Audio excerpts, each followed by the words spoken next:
Alright gentlemen, welcome back. Give you a quick rundown here. Got some problems with this truck.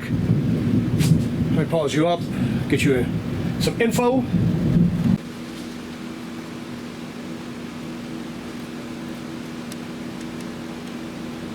Alright ladies and gentlemen, so I'm trying to get this in the camera. I'm not going to do a screenshot or anything like that. So here we go. That's a 2017 Chevy Silverado LTZ. Not that that part of it really matters. 5.3 V8, and what I'm concerned with right at the moment, we got some antilock brake codes, pump motor circuit actuator stuck. It's one of them that I'm going to ignore for right now. But what I'm not going to ignore, the brake booster vacuum sensor circuit ground or short or whatever are open. This one we're not going to ignore, and the brake booster vacuum sensor circuit plausibility failure and brake booster large vacuum leak detected. We're not going to ignore that one. In a nutshell, these things here have a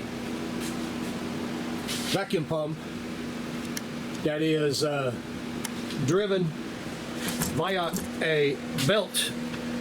I'll flip you around. So it's driven via a belt down there, and it's not uncommon for those to fail.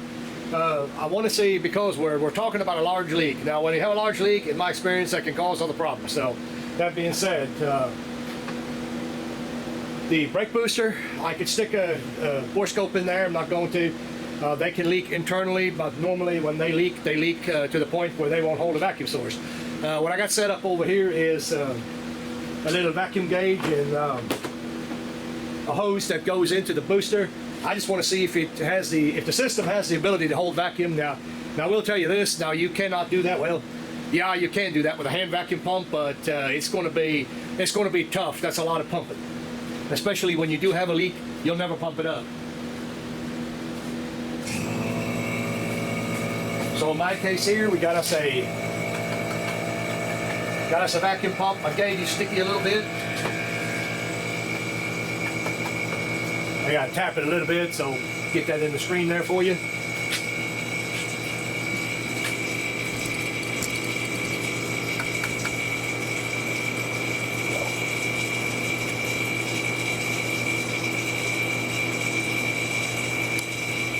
Like I said, this thing does stick a little bit, so focus.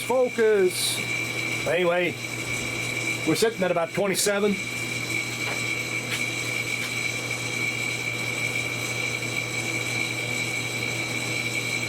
I don't have a valve on there. They're gonna have to pinch it off. So hopefully the camera, oh shoot, you can't see. 29 inches, me looking at it. So just in case you're wondering, that is now disconnected. That's my vacuum pump. It's an external vacuum pump.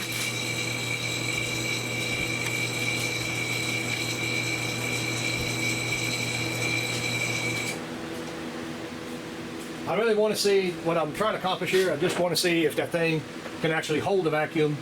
Now there's going to be a little bit of leak, I'm sure, in my little assembly here.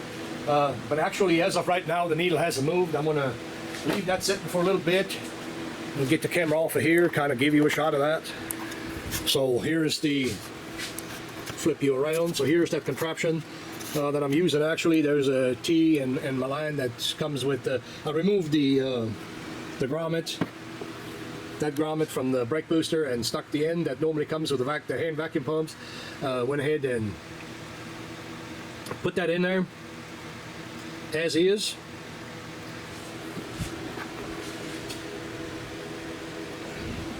.29 inches full vacuum. I mean, it's been a little bit, but anyway, that hose goes down to, hold for me.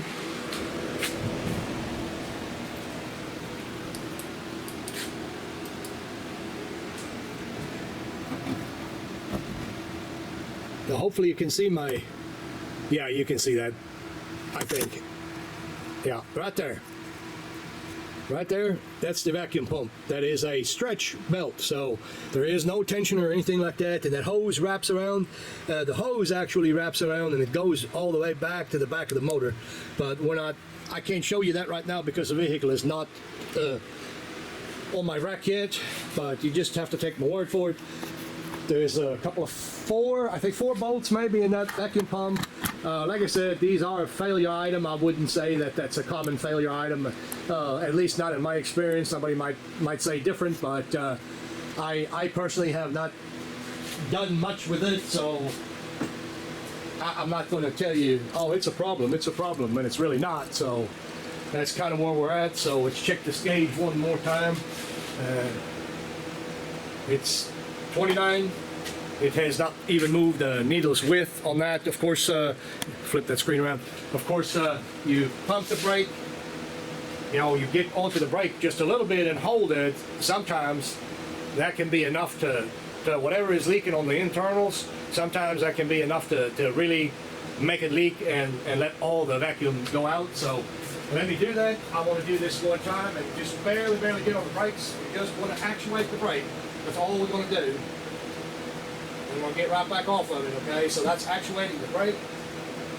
We're going to get right back off of it, and I did hold that for a little while. So we went down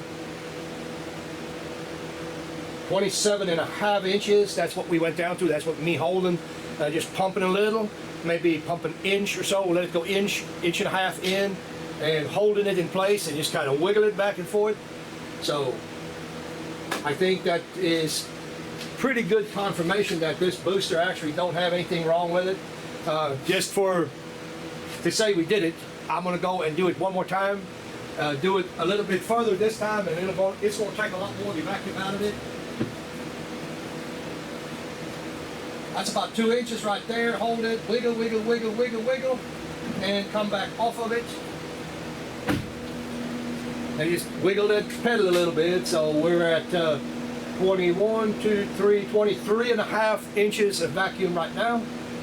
So now I'm going to go one more time, full down, all the way hard down.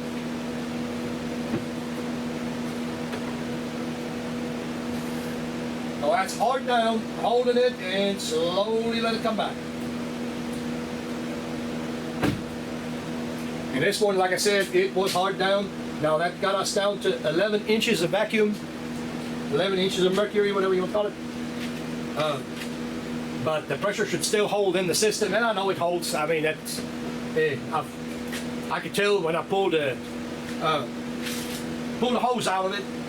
So it's probably not the vacuum booster. Well, it's not the vacuum booster. The matter of fact is that this is a pump that. Oh, back up a little bit. Now, the brakes work perfectly fine when the truck is in any kind of motion. Meaning that if the RPM is up like 1,000, 1,500 on this vehicle, the brakes are working phenomenal. There's nothing wrong with it. But when it's sitting idle, and it only does that in idle, that's where the pump is struggling to produce enough vacuum. And what that does is when it acts up, it jars the system. I don't know how to explain it. You'd have to experience it. And I'm sure if you have that same phenomenon, you know what I'm talking about.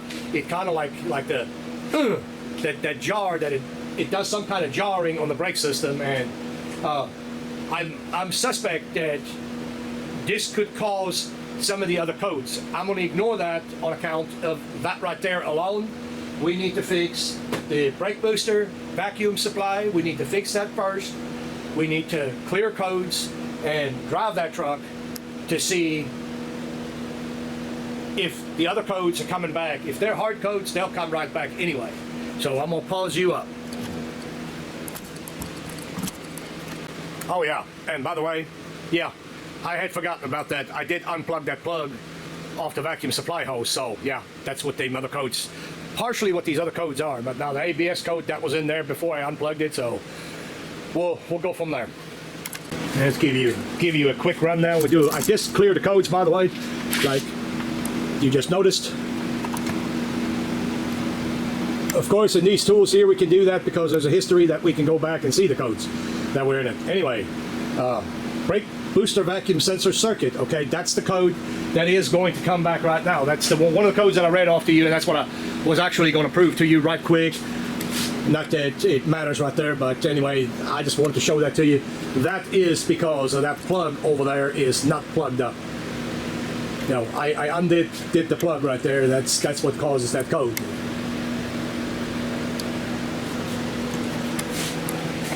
Just wanted to prove that to you. I'm gonna try to show you that. I don't know how I'm gonna do that, but yeah, this is shit right here, guys. Crapola. Whoa, buddy! I didn't mean to do that. I got one hand on the damn screwdriver, so you'll have to bear with me right here. So this is the setup. I've got a screwdriver on the belt right there. We need to kind of get that belt to follow with the screwdriver. We need a 24 millimeter socket. So now that this has started to come, you can let go of that screwdriver. Oh no, I messed up and messed up again and messed up again. So messed up 3 times already in a row here. About busted the camera. So anyway, one more time. I thought I had it beyond it, but I was not. So let's try this one more time. These things have got some pretty darn good compression. So once again, now the stretchy belt is over. Now it's over. Now I hope you can see that, guys. I don't know if you can see it or not. My eyes don't allow me to see it, so it is what it is. If you can't see it, you can't see it. If not, it is what it is. I'm trying. So right there is that belt. You got to just crank that 24 millimeter, and eventually that belt pop off. Pause you back up. There is a wiring harness that runs down right beside it. Not going to film it. You can find that on your own. There is a push lock retainer in it, though. Excuse me. You'll have to get that out to get the wire moved off to the side. By the way, real quick, I did forget one thing. This is the brake situation. That is not a intermittent. That is a repeatable situation. So that's every time you start the truck and it idles. That's not intermittent. So good luck getting the camera in there. It ain't gonna happen. That pump, where that pump is, it's a booger to get to. I mean, stupid location. This is the pump right here. There are the 4 bolts. You got two completely different length bolts, and then you got the 2 similar bolts. I'm fairly certain these are torque to yields because they replace them. This is what that pump looks like. So the pump, when you're looking at it from the top, the pump is like this. As you seen earlier, I done removed my hose. This is the clip that you undo for the hose. But anyway, now I'm gonna have to try to get to these bolts and spin them out of there. All right, so quick update.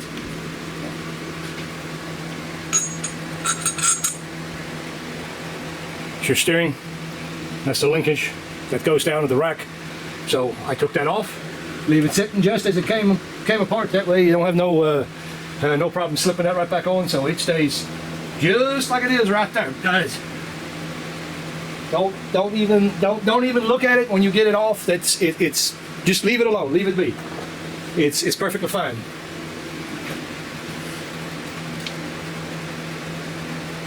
I know there's a way to go around it, but I found out that it takes me a lot longer to do it the other way, so I opted to just take that apart. That literally took me like a minute or 2 to take this apart, and it's not worth my time to keep messing around trying to get the bolts out.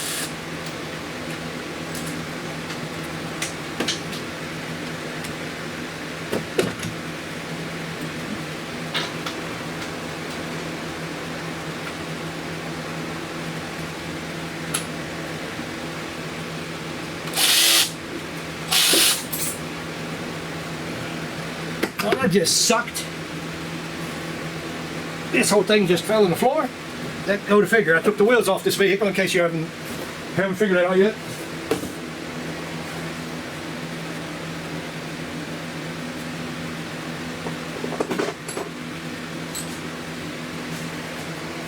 Let me see what else I can throw on the floor.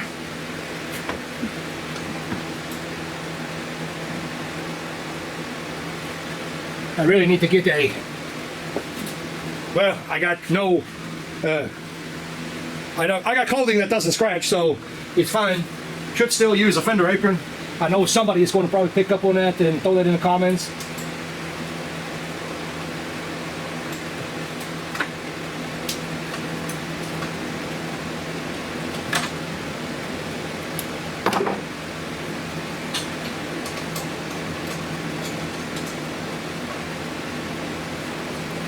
Maybe I managed not to throw it in the floor this time.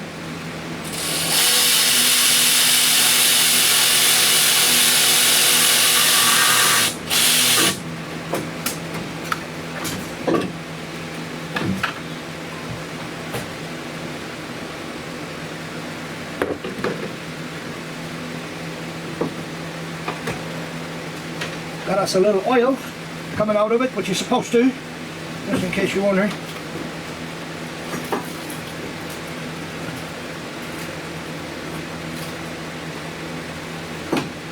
Can it come through here? I don't know.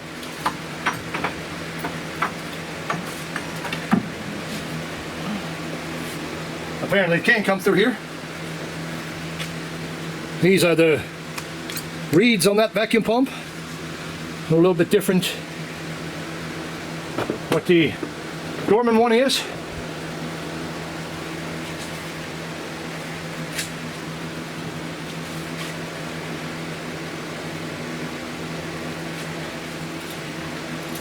Principle is the same, I guess the design is different.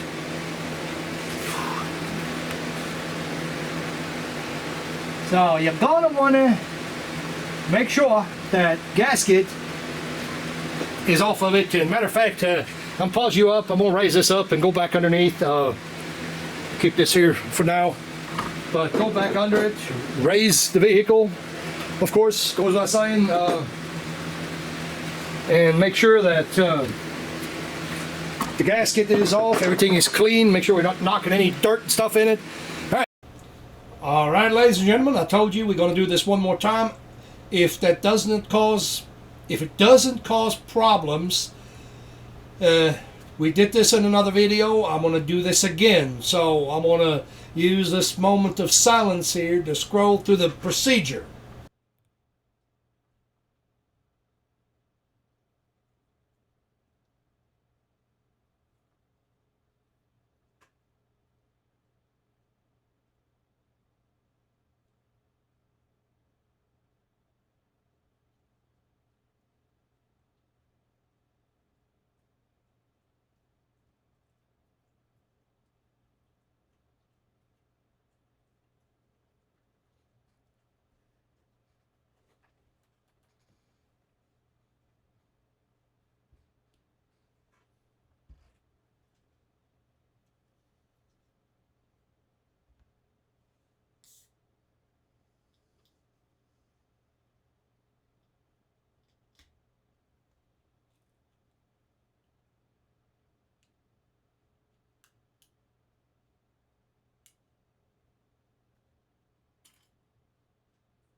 Okay, ladies and gentlemen, there's that one.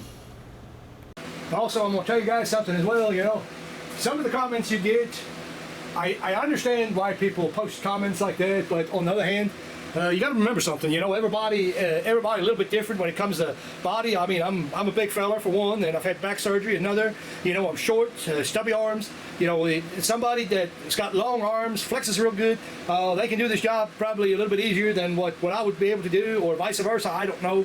You know, a lot of that depends on that. So how you go about it may change, you know, only because I'm doing it a certain way, or well, yeah, only because I'm doing it a certain way, that don't mean you're going to be doing it that exact same way. You know, find your own comfortable spot and do it that way.